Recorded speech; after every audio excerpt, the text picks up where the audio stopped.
Hello everyone, welcome back to choreochaos.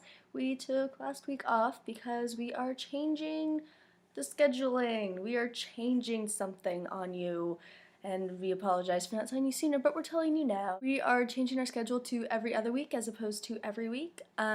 This is mostly because it's really hard to come up with a topic every single week. So we're just gonna do it every other week so we don't have to come up with so many topics all the time constantly. But on to this week's topic. This week's topic, because it is the spookiest time of year, is Halloween. Now I know that I'm gonna get flack for this, but I'm not really that into Halloween. Don't hurt me. Don't hurt me. Don't hurt me, internet. No. I mean, I was kind of into it as a kid. I mean, you get to dress up and you get free candy. Like, that's pretty ballin'. But I mean, even as a kid, I wasn't really that into it.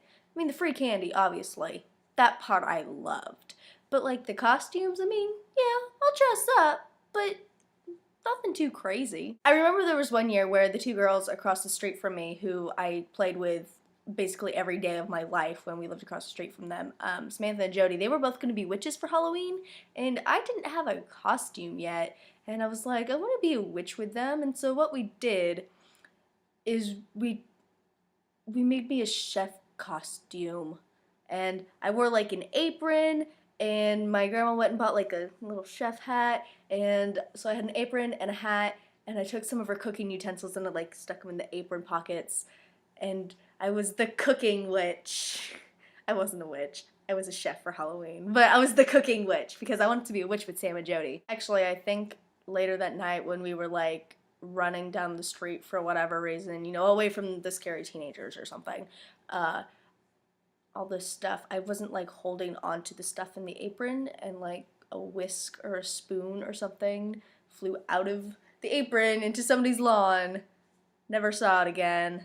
Sorry, Nana. I think the craziest costume I had as a kid was also incredibly racist. It was like this purple tank top thing with like, you know, little like gold coins about that big, like hanging on the bottom of it, and then like parachute pants, and it had like a slit cut in the side, and I was like a, an exotic foreign dancer of some kind. It was really, really racist.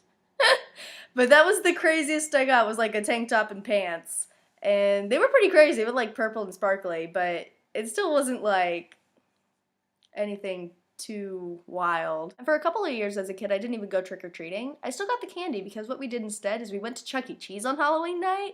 Let me tell you, that's actually a lot of fun. What they did at the Chuck E. Cheese we went to is, you know, you're playing the games, you're running around, you're having fun, and then all of a sudden one of the employees would come out with like this bucket of tickets and just shoo, toss it everywhere.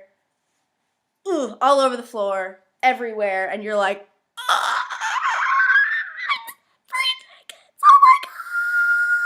So we got like a crap ton of tickets, and we got the coolest prizes, and they also gave free candy at the Chuck E. Cheese. So still got candy, but didn't have to dress up those years. That was pretty cool. I only remember doing one costume in middle school. I'm sure I did costumes all 3 years, but I don't even remember the one.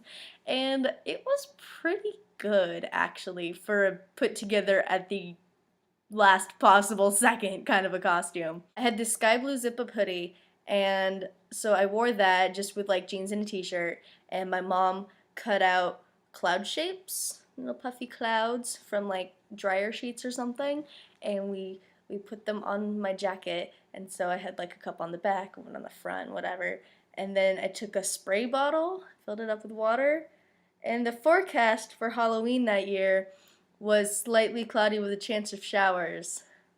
So I was the weather! Sounds really lame when I like say it out loud. In high school, I did a hippie costume in like the 9th and 10th grade. It was just like this gold shirt and a vest and my bell-bottom jeans. And I haven't really done a costume since then. This year, I do have a couple of options. I've got my 10th Doctor costume that y'all saw in my New to Who video. So I've got a suit. I also have a female version of the BBC Sherlock. I do the purple shirt of sex and just a black pencil skirt and a blazer. And I also got the Sherlock kit from Target. It's a deer stalker and a monocle. So obviously I'm doing costumes with like clothes that I can wear again, because like a suit and then like, you know, the skirt and the blouse that I got for the Sherlock one is like business casual or whatever. So the practical costumes. I feel so boring. Anyway, that is all my Halloween stuff that I have to talk to you about. So I'm gonna go now. Emily, I'll see you on Wednesday. I'll see you on Halloween. Bye. Okay, full disclosure, I did also buy like a costume kind of costume. I got a little cute little dress from Target, but this is probably the only actual costume that I'll buy for like years. I don't see this one going away anytime soon, so at least I know I'll get good use out of it. As long as it's not too cold to wear this stupid thing.